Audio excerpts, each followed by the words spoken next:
foi uma delas. Então vejam que nos Estados Unidos, olha que eu não considero os Estados Unidos nem de perto um exemplo de igualdade social, nem de perto. Mas nos Estados Unidos, quando os escravos foram libertados, né, todos ganharam um pedaço de terra e uma mula para conseguirem, de alguma forma, ter condições de exercer sua liberdade. Não tão efetivo, mas pelo menos era um esforço nesse sentido. No Brasil, quando os escravos foram soltos, você criminalizou a conduta da malandragem. A malandragem era a pessoa ficar na rua sem ter o que fazer. Então, era muito bacana, porque está solto, agora você não tem mais a senzala, não vai ficar aqui, não tem mais, mas também não tem onde morar. Você vai para a rua, vai ficar na rua, é difícil conseguir emprego, porque de uma hora para outra você passou a ter milhares de pessoas nas ruas, porque não tinham mais aqui do trabalho. E aí você criminaliza. Você saiu da senzala, vai para a prisão. Sai da senzala e vai para a prisão. Né? E aí você começa a pensar que naquele momento a sociedade considerou que aquilo era uma conduta que merecia repressão penal. Agora, quando a gente então olha para a nossa sociedade hoje e começa a tentar encarar o direito penal e a criminalidade de uma maneira que ela possa bem cumprir a sua função social, a gente percebe que é necessário dar um novo olhar para o problema da criminalidade à luz da justiça e do direito. Se eu valorizo a liberdade, se eu valorizo a igualdade, no contexto de criminalidade, eu tenho que começar a levar em conta também esses dois parâmetros e começar a me perguntar: será que aquela pessoa que praticou uma conduta que hoje é tipificada no Código Penal, ela está em uma situação de igualdade de oportunidades e ela tinha a mesma liberdade que as outras pessoas têm para não cometer aquele crime?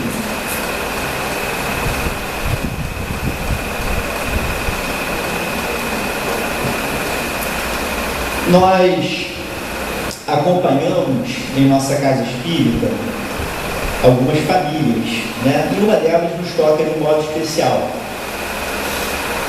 Uma família que já participa como assistida das obras da casa há algumas gerações, para ser mais precisa, 3 gerações, né? Ela vai repetindo os dramas, e os dramas vêm ficando mais graves. Veja, a avó recebia bolsa da nossa casa, até hoje continua recebendo a bolsa, né? Então, num programa de assistência social, a gente conseguiu dar o peixe, mas em relação a ela, a gente não conseguiu dar a vara nem ensinar a pescar. Então, continua a dependência. Mora numa comunidade extremamente pobre, dominada pela violência. Sua filha vivencia o mesmo drama. E muito cedo acabou numa situação de dependência química, né, de uso de drogas, e até para conseguir os recursos para usar as drogas, acabou de alguma forma participando do movimento do tráfico, arrumando inimizades, tendo que sair daquela comunidade e ir para outra comunidade, expulsa dali. E essa menina teve 7 filhos. Eu fui evangelizado com ela. Na nossa evangelização infantil, nós estávamos na mesma salinha, desde o jardim 1 até a mocidade. Ela não foi para a mocidade, ela acabou saindo e não indo para a mocidade. Ela teve 7 filhos. Dos seus 7 filhos,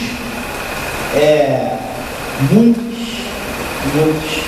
acabaram se envolvendo com o tráfico de drogas, de maneira mais intensa, de maneira menos intensa. Por conversando com essas crianças, que hoje nem são crianças, né? Aí você vai falar assim, vem cá, o que você quer ser quando crescer? Às vezes tem uma dificuldade de pensar, de imaginar, de projetar, de fazer planos. Está pensando no hoje, no agora, até porque essa ideia de pensar no amanhã, de construir, é algo que não tem perspectiva. Às vezes ela não constrói aquela perspectiva. E ela olha para o lado, e vê uma pessoa que está ali trabalhando, se esforçando, saindo cedo para pegar o ônibus, levar 2 horas e meia para chegar no seu trabalho no Rio, voltar para casa, chegar em casa quase de madrugada, de manhã cedinho, ter que sair de novo e ganhar um salário mínimo. Enquanto olha um pouquinho para o lado e vê um garoto muito mais jovem, com o fuzil na mão, símbolo de status, com a roupa da marca que ele gostaria de estar usando, com o tênis, as meninas ali se aproximando dele, ele fala, eu tenho liberdade de escolher, posso escolher um ou posso escolher outro, ele é livre. Agora vamos pegar uma criança da mesma idade, classe média, que o pai sai para trabalhar um pouco mais tarde, volta, mas tem dinheiro, leva para Disney, dá tudo do bom e do melhor, dá aquela roupa de marca, dá aquele tênis, né? E ele também sabe da criminalidade pelas notícias no jornal. E pergunto, ele também é livre, ele pode escolher uma coisa ou outra. Agora, a parcela de liberdade é igual nos 2 casos? Eu não estou dizendo, vejam bem, que quem está vivendo na situação de drama social vai para o crime. Não. Eu só estou querendo dizer que ele é livre, mas será que ele é tão livre quanto o outro? Será que ele é tão livre quanto o outro? É claro que ele consegue, é claro que ele tem chance. Se ele está passando por essa prova, a justiça divina não daria uma prova mais difícil do que a pessoa pode suportar. Ele pode fazer a escolha de não ir para a criminalidade. A grande questão é, será que é justo eu falar que é tão fácil para ele quanto é para o outro fazer a escolha por não ir, por exemplo, para o tráfico? Será que dentro daqueles valores que nós consideramos de liberdade e igualdade, ele é tão livre quanto o outro, ele é igual ao outro? Não me parece. Não me parece. Ele é responsável por suas condutas. Se ele faz a escolha pelo crime, ele está fazendo a escolha. Muitas vezes, com muito menos opções do que aquela outra criança. O leque de opções dele é muito reduzido em comparação ao outro. Mas ele sempre poderia escolher o outro caminho. Mas para ele é mais difícil essa escolha.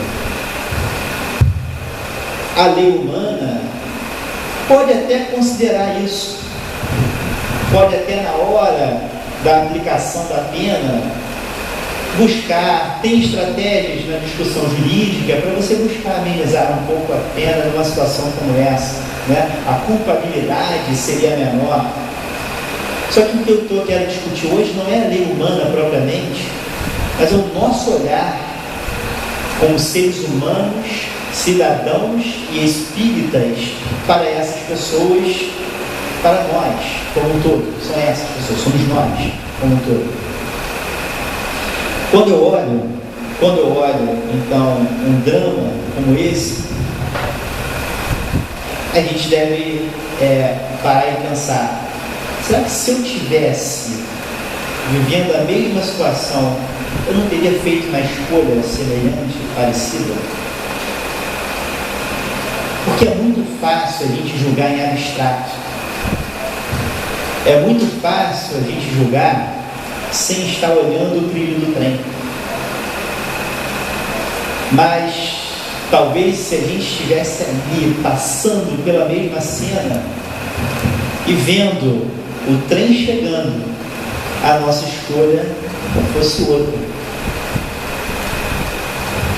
Quando a gente vai olhar, então, o cenário da criminalidade brasileira, não tem como a gente fugir de algumas considerações que são muitas vezes repetidas e são verdadeiras. Nós temos um cenário em que muitas pessoas praticam crimes, mas que apenas existe uma repressão penal efetiva em determinados segmentos sociais. Não é que rico não seja preso, não. Rico é preso também. Só que se você parar para pensar e ver a quantidade de crimes ou de condutas que são praticadas contra a sociedade, pelas camadas mais ricas e camadas mais pobres, você vê que proporcionalmente a pena que é aplicada aos mais pobres, aqueles que vivenciam dificuldades sociais maiores, é muito maior. Né? Então, eu digo que eu sou juiz federal. Os crimes da Justiça Federal geralmente são crimes praticados mais por pessoas com maior condição financeira. Né? Então, eu fico profundamente irritado quando dizem que a pessoa mais